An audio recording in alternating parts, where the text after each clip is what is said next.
Hello my viewers, कैसे हैं आप सब। Welcome back to my channel. I hope आप सब अच्छे होंगे और सीटेट की तैयारी बढ़िया से कर रहे होंगे। यहाँ पर हम कर रहे हैं marathon class CTET upper and primary दोनों लेवल के लिए, जिसमें हम करते हैं मिक्स क्वेश्चन की प्रैक्टिस। अगर आप चैनल पर नए हैं और आपने अब तक कोई वीडियो नहीं देखी है तो प्लीज़ जाइए चैनल को सब्सक्राइब कीजिए और प्ले लिस्ट में जाकर पुरानी सारी वीडियो देख लीजिएगा। आते हैं क्वेश्चन नंबर 1 पर। क्वेश्चन नंबर 1 में दिया हुआ है, एक समावेशित कक्षा में दृष्टिबाधिता से जूझते विद्यार्थियों के समावेशन को बढ़ावा देने के लिए किससे बचना चाहिए। एक कक्षा है जो समावेशित कक्षा है, उसमें सभी वर्गों के सभी तरह के बच्चे हैं और उनमें क्या है, कुछ बच्चे ऐसे हैं जो दृष्टिबाधिता से जूझ रहे हैं।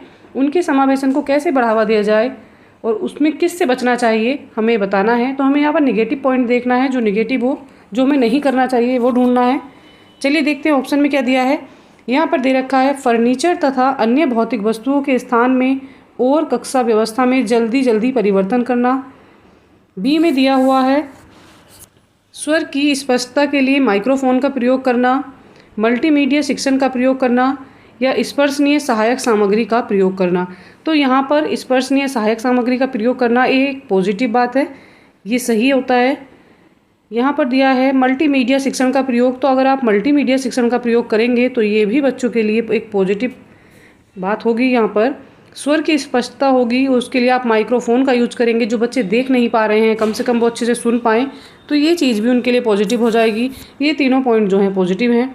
अब यहाँ पर दिया हुआ है नेक्स्ट पॉइंट, फर्नीचर तथा अन्य भौतिक वस्तुओं के स्थान में कक्षा व्यवस्था में जल्दी जल्दी परिवर्तन करना।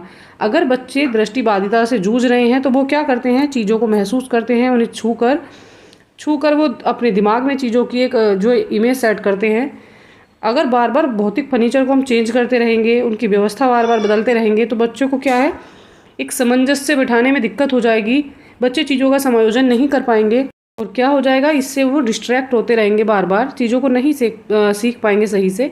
तो ये चीज़ जो है यहाँ पर एक निगेटिव बात है और इसी की वजह से ये पॉइंट जो हो जाता है करेक्ट हो जाता है। हमें दिया हुआ था किससे बचना चाहिए, तो हमें इस चीज़ से बचना चाहिए। ठीक है, यहाँ पर ऑप्शन नंबर जो ए है ये करेक्ट हो जाता है। चलिए आते हैं क्वेश्चन नंबर 2 पर। क्वेश्चन नंबर 2 में दिया हुआ है, स्वालीनता से जूझते विद्यार्थियों के बारे में कौन सा कथन जो है यहाँ पर सत्य है। तो हमें बात करनी है किसकी, जो बच्चे स्वालीनता से जूझते हैं। स्वालीनता क्या होता है, सबसे पहले तो आप ये जान लेंगे। स्वालीनता होता है क्या, एक विकार होता है। इसमें बच्चे क्या करते हैं, इसमें स्पीच डिले होती है, जो बच्चे जल्दी बोलना नहीं सीखते उनके अंदर ये प्रॉब्लम आ जाती है। ये एक तंत्र संबंधी विकार होता है। इसमें बच्चे क्या करते हैं, इसमें बच्चे अपने आप में रहते हैं, उन्हें कोई ऐसा होता है कि जो पर्सनल गेम होता है बस वो वही खेलते हैं, बच्चों के साथ घुलते मिलते नहीं हैं। नए नए गेम खेलना उन्हें पसंद नहीं होता, बस वो एक कोई गेम पसंद कर लेते हैं। जैसे मान लीजिए कोई बच्चा है, उसको कार का वाला गेम खेलना पसंद है, तो वो सिर्फ कार वाला गेम ही खेलेगा, बाकी गेमों में उसे कोई इंटरेस्ट नहीं होता है और ना ही वो औरों की बातों पर ध्यान देता है। जैसे पेरेंट्स भी कभी उसको बुलाते हैं तो ऐसा लगता है कि मान लीजिए बच्चा बहरा हो और वो सुन ना पा रहा हो, पर ऐसा होता नहीं है। वो बच्चा क्या होता है, उसमें ध्यान की कमी होती है। और ये बच्चे कैसे होते हैं, ये बच्चे होते हैं आवेगशील, मतलब उन बहुत क्रियाशील बच्चे होते हैं, चीज़ों को बहुत जल्दी सीख जाते हैं पर ये बोल नहीं पाते हैं, इनमें बोलने में देरी होती है, इन्हें स्पीच डिले या ऑटिज्म भी बोला जाता है। इस तरह के बच्चे होते हैं और ये अधिकतर क्या करते हैं बच्चे, इस तरह के जो बच्चे होते हैं ये अपने माता पिता से अगर कोई बात इनको शेयर करनी है तो उसके लिए क्या करेंगे, उनका हाथ पकड़ेंगे, हाथ का इशारा करेंगे और अपना काम करवाने के लिए उनको ले जाएंगे, पर ये मुँह से कुछ नहीं बोलना चाहते हैं। तो ये सब दिक्कत जो आती हैं स्वाधीनता से जूझते हुए बच्चों में आती हैं। चलिए ऑप्शन देखते हैं क्या है। उनके संप्रेषण कौशल अग्रिम स्तर के होते हैं। यहाँ पर दिया है, उनके सामाजिक रिश्ते अद्भुत रूप से अच्छे होते हैं। उनमें अपनी दिनचर्या में निरंतर बदलाव की इच्छा होती है।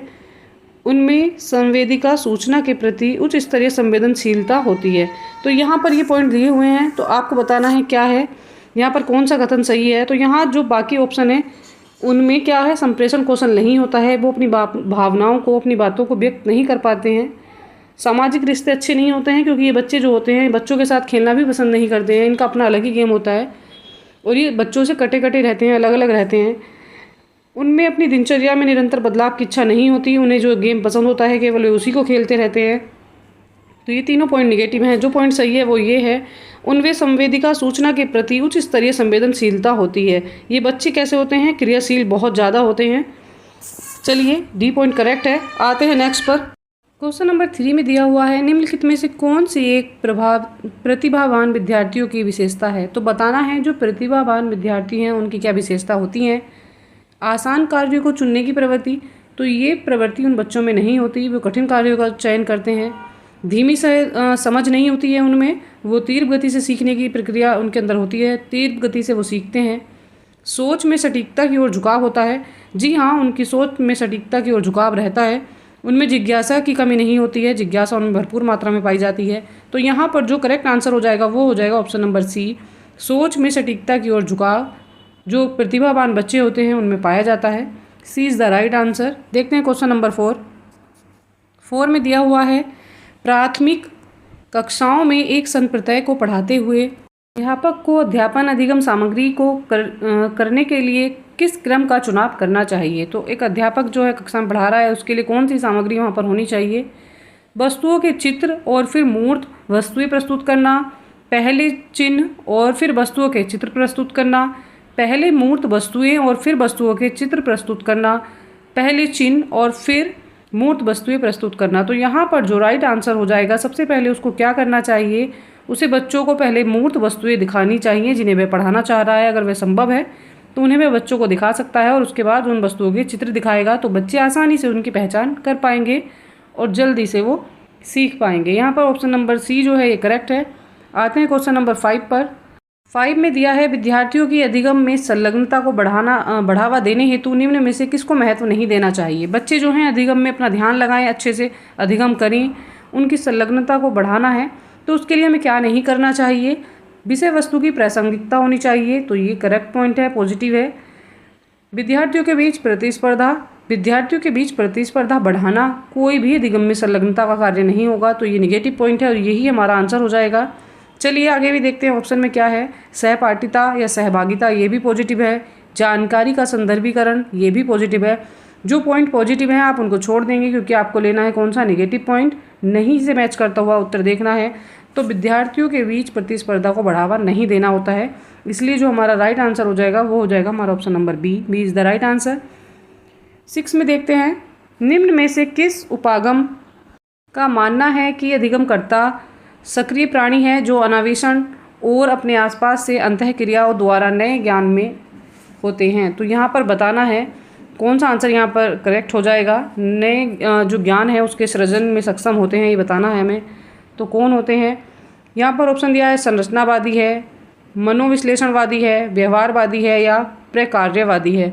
तो यहाँ पर जो राइट आंसर हो जाएगा वो हो जाएगा हमारा ऑप्शन नंबर ए, संरचनावादी जो अधिगमकर्ता होते हैं वह अन्वेषण और अपने आसपास से अंतःक्रिया करके नए ज्ञान का सृजन करते हैं। यहाँ पर जो ए पॉइंट है ये करेक्ट है।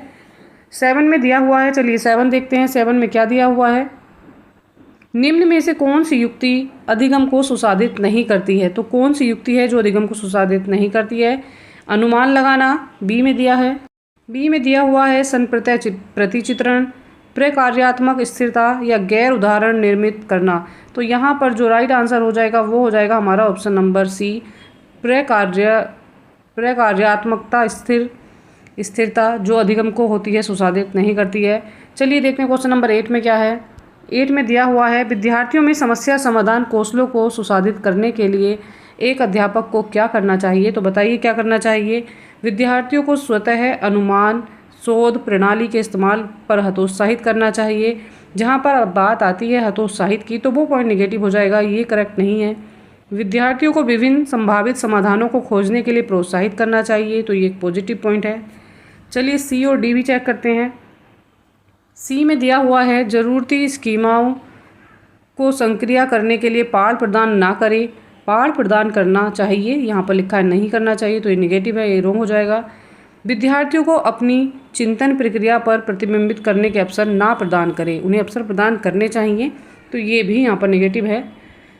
जो राइट आंसर हमें मिल जाता है वो है हमारा ऑप्शन नंबर यहाँ पर बी, जिसमें बात की जा रही है विद्यार्थियों को विभिन्न संभावित समाधानों को खोजने के लिए प्रोत्साहित किया जाए।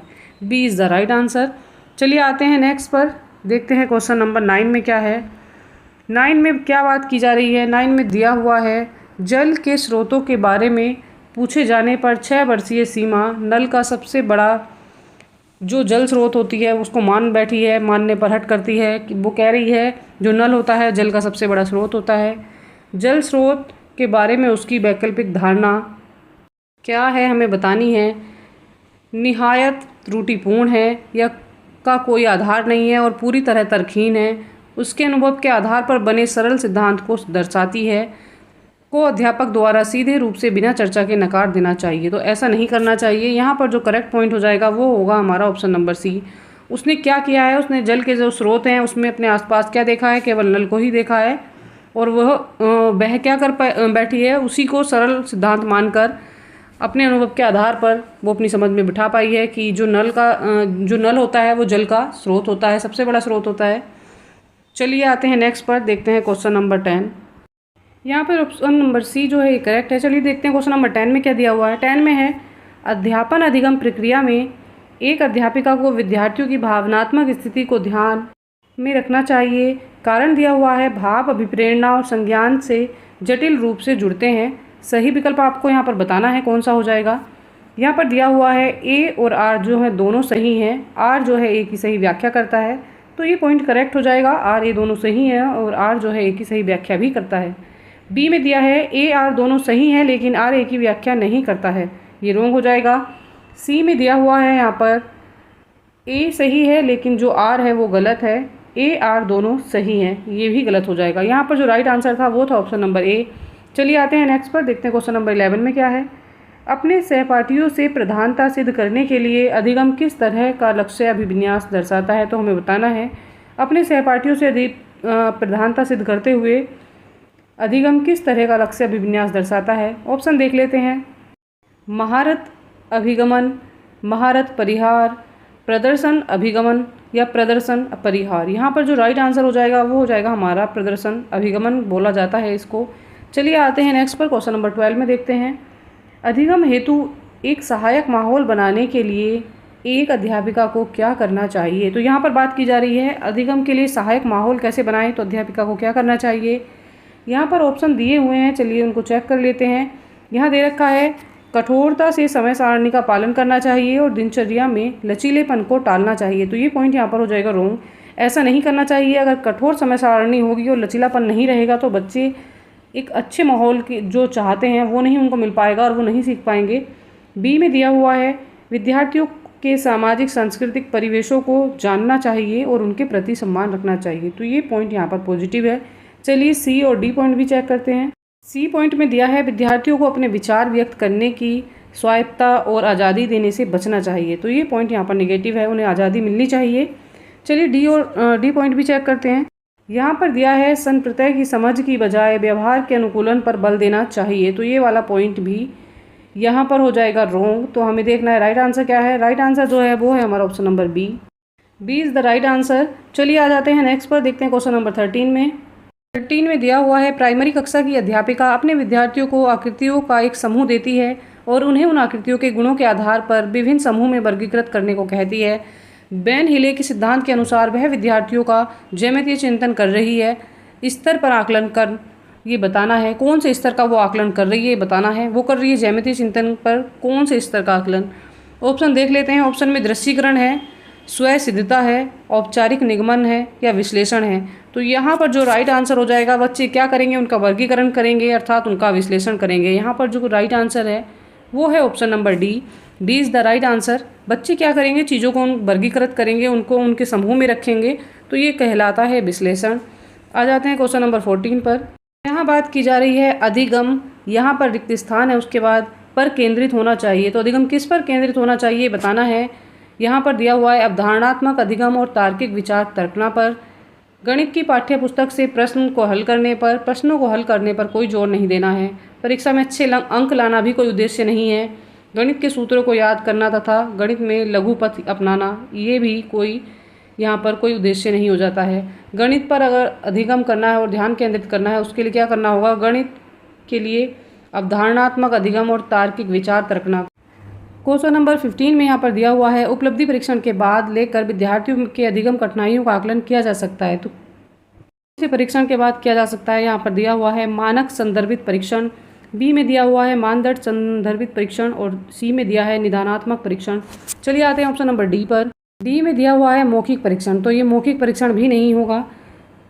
यहाँ पर जो राइट आंसर हो जाएगा वो होगा हमारा ऑप्शन नंबर सी निदानात्मक परीक्षण।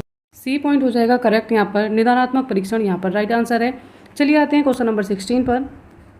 16 में बात की जा रही है राष्ट्रीय शिक्षा नीति NEP 2020 के अनुसार सार्वभौमिक बुनियादी साक्षरता और संख्यात्मकता प्राथमिक विद्यालयों में हासिल की जानी होगी। तो कब तक होगी, ये NEP की बात हो रही है। चलिए यहाँ पर देखते हैं क्या दिया हुआ है। तो जो इसका लक्ष्य निर्धारित किया गया है वो निर्धारित किया गया है 2025 के लिए। यहाँ पर जो राइट आंसर हो जाएगा वो होगा हमारा ऑप्शन नंबर बी, बाकी ऑप्शन हो जाएंगे यहाँ पर रॉन्ग। चलिए आते हैं नेक्स्ट पर, देखते हैं क्वेश्चन नंबर 17 में क्या है। यहाँ बात की जा रही है एक प्रोटेक्टर जो चांदा होता है का उपयोग करते हुए जब बच्चे 120 का कोण बनाने के लिए बच्चों को कहा जाता है तब उसने 60 का एक न्यून कोण बना दिया। बच्चे द्वारा की गई इस त्रुटि को सुधारने के लिए निम्नलिखित में से कौन सा समाधान उपयुक्त रहेगा। यहाँ ऑप्शन देख लेते हैं। ऑप्शन में दिया हुआ है प्रोटेक्टर चांदी की जो सही तरह से क्या है शून्य पर रखें और बच्चे के कोण को दोबारा बनाने के लिए कहें, तो ये रॉन्ग हो जाएगा। बच्चे के पहले नियम बताएं, फिर प्रोटेक्टर चांदे से कैसे इस्तेमाल करते हैं वो सिखाएं। बी में दिया है अगर बच्चा प्रोटेक्टर चांदा इस्तेमाल करने में असक्षम है तो उसे उसी कोण को प्रकार और या कंपास के द्वारा बनाने के लिए कहें, ये भी रॉन्ग हो जाएगा। यहाँ पर जो राइट आंसर है वो होगा हमारा ऑप्शन नंबर डी। बच्चे को पहले कोण क्या करें, एक रुक्स अनुमान लगाकर बनाने के लिए कहें। बच्चे से कहें कि पहले आप रफली कोई अनुमान लगाएं और उसको बनाने के लिए कहें, फिर प्रोटेक्टर का उपयोग करके वास्तविक कोण बनाकर दोनों की तुलना करने के लिए कहें, तब बच्चा क्या करेगा, उनको सही से बना पाएगा। यहाँ पर ऑप्शन नंबर डी करेक्ट हो जाएगा। चलिए देखते हैं क्वेश्चन नंबर 18 में क्या है। यहाँ दे रखा है क्या, जल पीने के लिए कहती है वह बात कर रही है। एक शिक्षिका है वह क्या कर रही है, बच्चों को जल पीने के लिए कह रही है। कैसा जल पीने के लिए कह रही है, सुरक्षित जल पीने के लिए कह रही है। तो चलिए ऑप्शन देख लेते हैं यहाँ पर क्या दे रखे हैं, ताज़े पानी की, भूमिगत जल की, या पेयजल की, या नल के पानी की। तो वह कैसी बात कर रही है, वो जल पीने के लिए कह रही है। तो पीने योग्य जो जल होता है वो पेयजल कहलाता है। तो यहाँ पर जो राइट आंसर हो जाएगा वो ऑप्शन नंबर सी हो जाएगा। चलिए आते हैं नेक्स्ट पर, देखते हैं क्वेश्चन नंबर 19 में दिया हुआ है निम्नलिखित में से किसे मलेरिया पर अपने कार्य के लिए दिसंबर 1902 में चिकित्सा के लिए नोबेल पुरस्कार प्राप्त हुआ। तो किसको प्राप्त हुआ था ये बताना है। यहाँ पर दिया हुआ है रोनाल्ड रॉस, अलेक्जेंडर फ्लेमिंग या ल्यूवन हॉक या रॉबर्ट हुक। यहाँ पर जो राइट आंसर हो जाएगा रोनाल्ड रॉस को यहाँ पर क्या हुआ था, चिकित्सा के रूप में नोबेल पुरस्कार दिया गया था, चिकित्सा के क्षेत्र में मिला था उन्हें। चलिए आते हैं नेक्स्ट पर, देखते हैं क्वेश्चन नंबर 20 में क्या है। वाष्पन के कारण शीतलन की प्रक्रिया तब धीमी होती है जब वायु के बहने की चाल कैसी होती है, हमें बताना है। तो वायु के बहने की चाल कैसी होती है, बढ़ती है और वायु में नमी की मात्रा जल वाष्प या आर्द्रता जो है अधिक हो जाती है। नेक्स्ट ऑप्शन देख लेते हैं उसमें क्या दिया हुआ है। यहाँ दे रखा है बढ़ती है और वायु में नमी की मात्रा जो है कम हो जाती है। सी में दिया हुआ है क्या, घटती है और वायु में नमी की मात्रा जो है वो भी कम हो जाती है, सी ऑप्शन में। चलिए डी देखते हैं। डी में दिया हुआ है घटती है और वायु में नमी की मात्रा जो है वो अधिक हो जाती है, जल वाष्प की जो मात्रा है वो अधिक हो जाती है, जिसके कारण क्या होता है, वाष्पन और शीतलन की जो प्रक्रिया है वो तब धीमी हो जाती है। यहाँ पर जो राइट आंसर है वो ऑप्शन नंबर डी है। चलिए देखते हैं 21 में क्या है।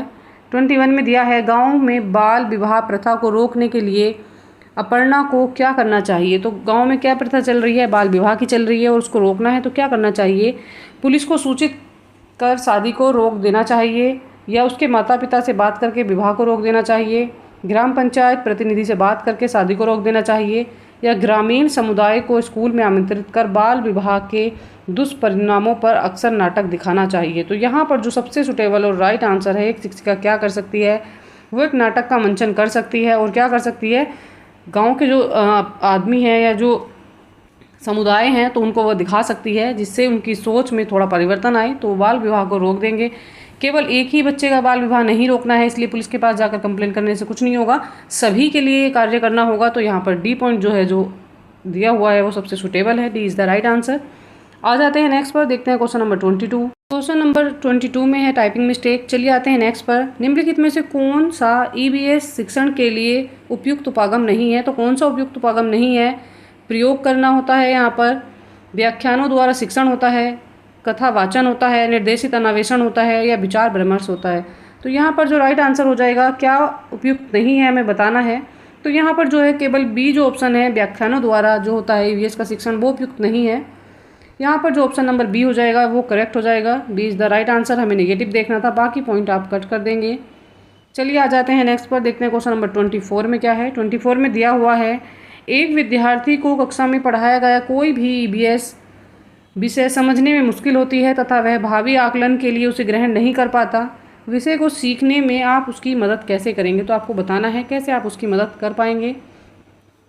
चलिए देख लेते हैं ऑप्शन क्या क्या यहाँ पर दे रखे हैं। यहाँ दिया हुआ है क्या, यहाँ पर दिया हुआ है ऑप्शन नंबर 1 में अधिगम के समय एक मिश्रित समकक्ष समूह बनाएंगे। क्या करेंगे, जब आप कक्षा में पढ़ा रहे होंगे तो एक मिश्रित समकक्ष समूह बनाएंगे जिसमें कुछ जल्दी सीखने वाले बच्चे होंगे, कुछ स्लो लर्नर होंगे, तो जो एक दूसरे की हेल्प कर पाएंगे।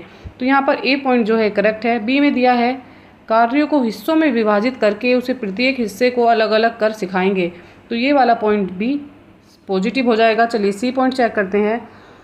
उस विद्यार्थी के लिए सभी पाठों के ब्रेल पाठ को विकसित करेंगे, तो यहाँ पर इससे कोई लेना देना नहीं है। ब्रेल लिपि जो है वो अंधे व्यक्तियों के लिए, दृष्टिबाधित बच्चों के लिए प्रयुक्त की जाती है, उसका यहाँ पर कोई कार्य नहीं है। उस विद्यार्थी के लिए सभी पाठों के श्रव्य पाठ विकसित करेंगे, तो ऐसा भी नहीं है। यहाँ पर जो राइट आंसर हो जाएंगे वो है हमारा ऑप्शन नंबर ए और बी। चलिए आते हैं इसके विकल्पों पर। यहाँ पर जो राइट आंसर हो जाएगा वो होगा हमारा ऑप्शन नंबर ए और बी, ये करेक्ट हो जाएगा। बाकी पॉइंट आप कट कर देंगे। चलिए आ जाते हैं नेक्स्ट पर, देखते हैं क्वेश्चन नंबर 25 में दिया हुआ है निम्नलिखित में से कौन सा पर्यावरण अध्ययन शिक्षण का सर्वाधिक महत्वपूर्ण उद्देश्य है। तो कौन सा सर्वाधिक महत्वपूर्ण उद्देश्य है ये हमें बताना है। चलिए ऑप्शन देख लेते हैं क्या है। अवधारणात्मक ज्ञान का विकास करना, तो ये कोई उसका महत्वपूर्ण उद्देश्य नहीं होगा। प्रक्रियागत ज्ञान का विकास करना, ये भी उद्देश्य नहीं है। उच्च स्तरीय चिंतन कौशलों का विकास करना, तो जी हाँ ये पॉजिटिव पॉइंट है। अवधारणात्मक समझ का विकास करना, ये भी पॉजिटिव है, पर जो सबसे ज़्यादा सुटेबल है वो है हमारा ऑप्शन नंबर सी, उच्च स्तरीय चिंतन कौशलों का विकास करना। सी इज़ द राइट आंसर। चलिए आ जाते हैं 26 पर। 26 में दिया हुआ है ईबीएस अधिगम के अधिगम सूचकों या संकेतों को निम्नलिखित में से कौन सा निरूपित करता है। तो कौन सा निरूपित करता है हमें बताना है। यहाँ पर ऑप्शन देख लेते हैं। अवलोकन और विवरण देना, ये वाला सही है। संश्लेषण करना, दृष्टि साझा, ये दृष्टि के प्रति संवेदनशीलता रखना, या अनुसंधान करना, तो ये सब पॉइंट जो है नेगेटिव हैं। यहाँ राइट आंसर हो जाएगा अवलोकन और विवरण देना, ये आंसर हो जाएगा करेक्ट। दिया हुआ है 28 में जैसे ही इंटरवल की घंटी बजती है बच्चे परोसे जाने वाले मध्याह्न भोजन के बारे में सोचकर खुश हो जाते हैं, उनके मुंह में पानी आ जाता है। यह सीखने की निम्नलिखित प्रकारों में से एक है, किसका उदाहरण बताना है। तो ये प्रेक्षणीय अधिगम है नहीं, शास्त्रीय अनुबंधन ये है, क्रिया प्रसूत अनुबंधन ये नहीं कहेंगे, यांत्रिक अनुबंधन भी नहीं। यहाँ पर जो है क्लासिकल कंडीशन थ्योरी बोला जाएगा इसको, ये हो जाता है शास्त्रीय अनुबंधन सिद्धांत, ये हो जाएगा राइट आंसर। चलिए आते हैं नेक्स्ट पर, देखते हैं 29 में क्या है। भाषा शिक्षण शिक्षार्थियों को किस तरह के अवसर देने पर बल देता है, हमें बताना है। कक्षा में मुक्त रूप से मातृभाषा को प्रयोग करने के लिए कंठस्थ किए हुए संवाद का सही उच्चारण, तो कंठस्थ करना या दोहराना ये सही नहीं है। लक्ष्य भाषा में उद्देश्यपूर्ण बातचीत के लिए भाग देना, तो ये सही है। लक्ष्य भाषा संरचना के प्रतिमानों का अभ्यास करना, तो ये भी ड्रिल कार्य कोई करना करेक्ट नहीं होता है। यहाँ पर जो राइट आंसर हो जाएगा वो है हमारा ऑप्शन नंबर सी, लक्ष्य भाषा के क्या करना है, उद्देश्यपूर्ण बातचीत में भाग लेने के लिए। सी पॉइंट करेक्ट हो जाएगा। चलिए आते हैं 30 पर। है भाषा अधिगम के लिए कथावाचन का एक युक्ति के रूप में उद्देश्य नहीं है। तो क्या उद्देश्य नहीं है, अपनी तरह ही कहानी कहना, इसके अवसर देना, तो ये पॉजिटिव पॉइंट है। बच्चे अपनी भाषा में अगर कहानी को बोलते हैं तो ये पॉजिटिव हो जाएगा, इसलिए रॉन्ग है। चलिए देखते हैं बी पॉइंट। बी में दिया है शिक्षार्थियों को नैतिक शिक्षा देना, तो ये कोई कार्य नहीं होता भाषा शिक्षण में। यहाँ पर जो है बी, ये आंसर हो जाएगा रॉन्ग, और इसी के साथ ये हमारा राइट आंसर है क्योंकि ये नेगेटिव पॉइंट है, नेगेटिव ही हमें मैच करना था। बच्चों को विविध संस्कृतियों के अनुभव देना, ये पॉजिटिव है, इसलिए रॉन्ग है। कल्पनाशीलता और रचनात्मकता के प्रयोगों को प्रोत्साहित करना, ये भी पॉजिटिव पॉइंट है, इसलिए रॉन्ग है। यहाँ पर जो राइट आंसर है वो है हमारा option number B, B is the right answer. देखते हैं 31 में क्या है। 31 में दिया हुआ है क्या, एक पाठ्य सामग्री को पढ़ने के बाद बालक संसार के प्रति अपने ज्ञान के संदर्भ में विषय वस्तु पर चिंतन करता है। बालक द्वारा इस्तेमाल किए गए पठन के इस उपकौशल को क्या कहा जाता है। तो इसे क्या कहा जाता है बताना है हमें। यहाँ पर ऑप्शन देख लेते हैं। वैश्विक समझ, तो ये वैश्विक समझ नहीं है। ये कोई बच्चे में जो होती है स्थानीय समझ, वो भी नहीं है।